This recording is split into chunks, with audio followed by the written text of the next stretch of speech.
For many of us fathers, we all want to be the absolute best dad that we can be for our kids. But when we go through something significant like a divorce, it forces us to kind of redefine who we are as a single dad in this next chapter. And it can be intimidating because sometimes you don't even know where to begin. I want to share with you a few things that have really helped me on my journey. And these are 3 things that you could do to level up as a dad after divorce. Let's get into it. The first one that you need to start thinking about is family traditions. Remember, this is now your opportunity to create your own family life with your kids as a single dad. Doesn't matter what was done before with your ex, that's now done, that's out of the picture. You now have the opportunity to start creating the family life that you want with the time that you can spend with your kids. In my particular case, I have 2 traditions that we do on a weekly basis. Number 1 is pancakes on Sunday.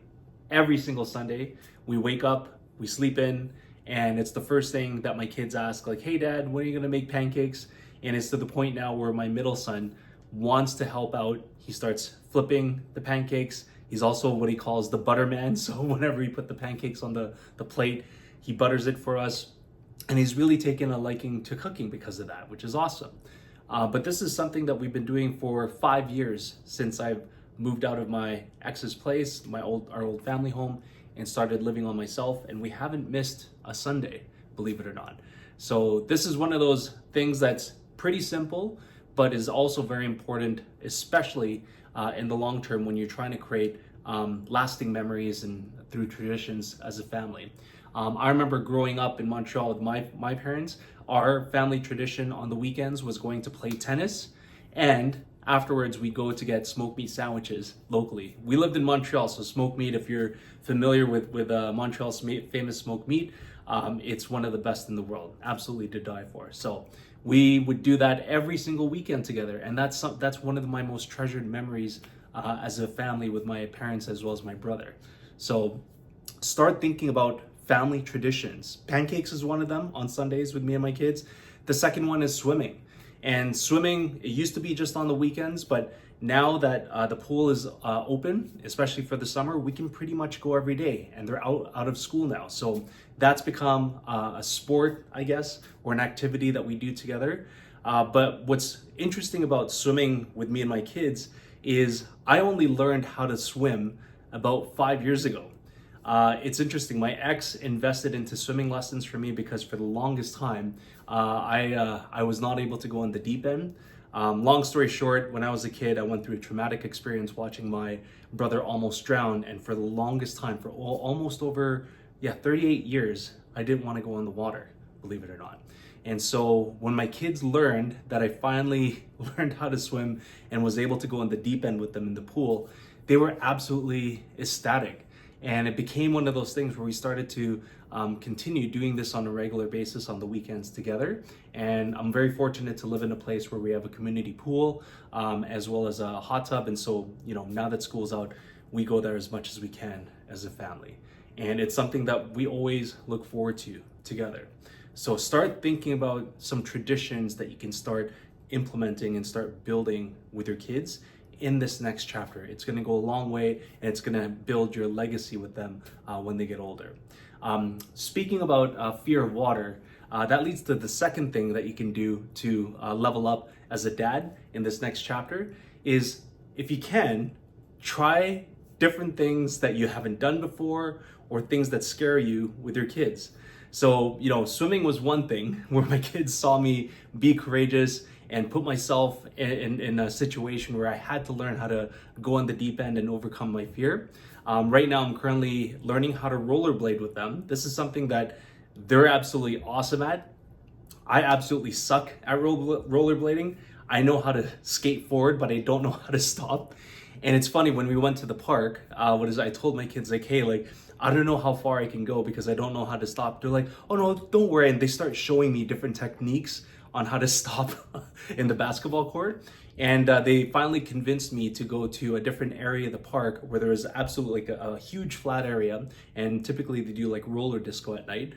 But that involved me having to rollerblade through a very public walkway with a lot of people around, with my 3 kids like in tow.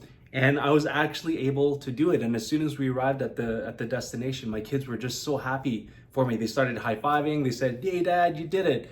And what it's actually led to, me actually showing them that I'm willing to try things that scare me.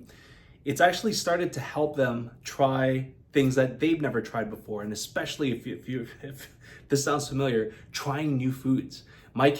Two of my kids are very picky. I'm very fortunate one of them will eat anything, but 2 of them are pretty picky, especially when it comes to vegetables.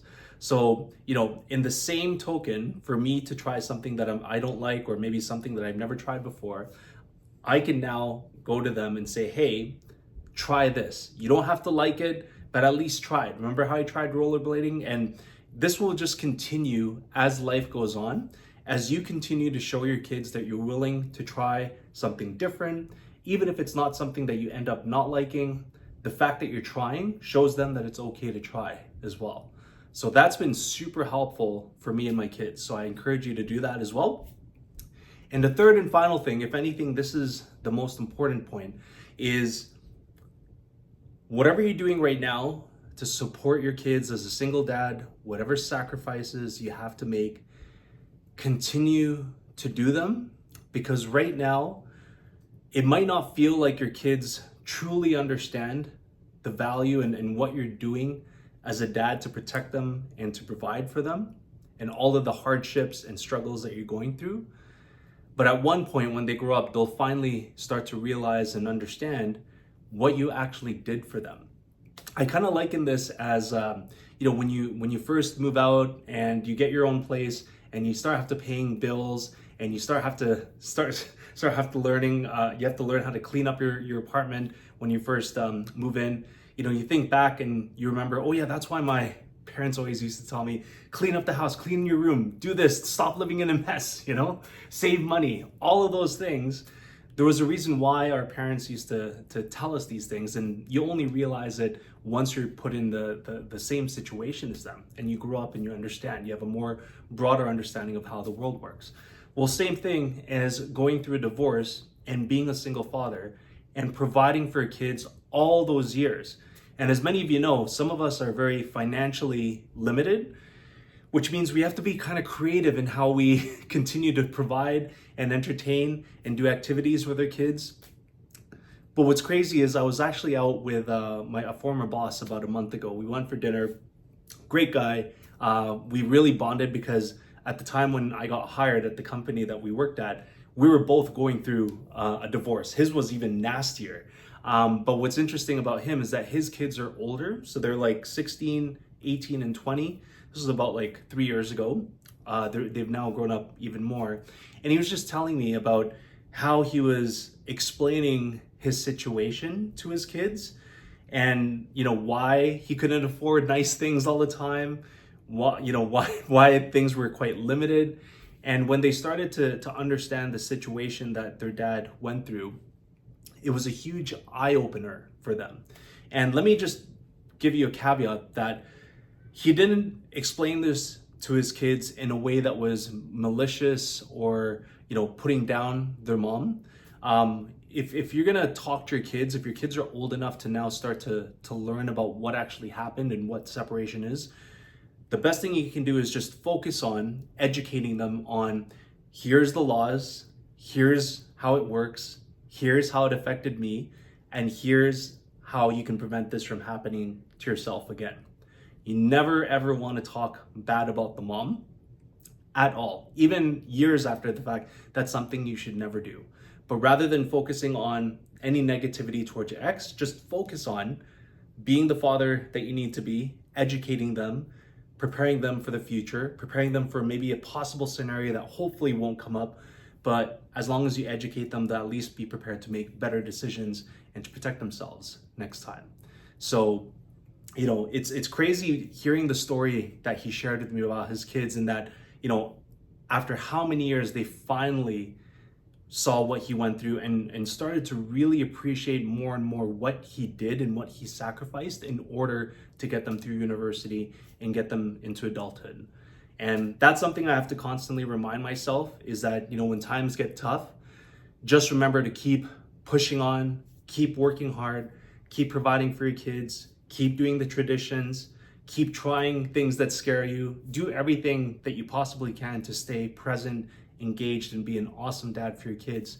Because at the end of it all, when they grow up and you can finally now start to talk to them about what happened and help them prevent what happened to you, they'll have a whole new appreciation for you as a dad.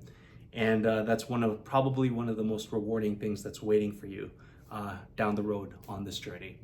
So I hope this is helpful for you, and I hope this finds you at the right time. Thank you very much for watching this video, and I look forward to seeing you guys in my next one. Peace out.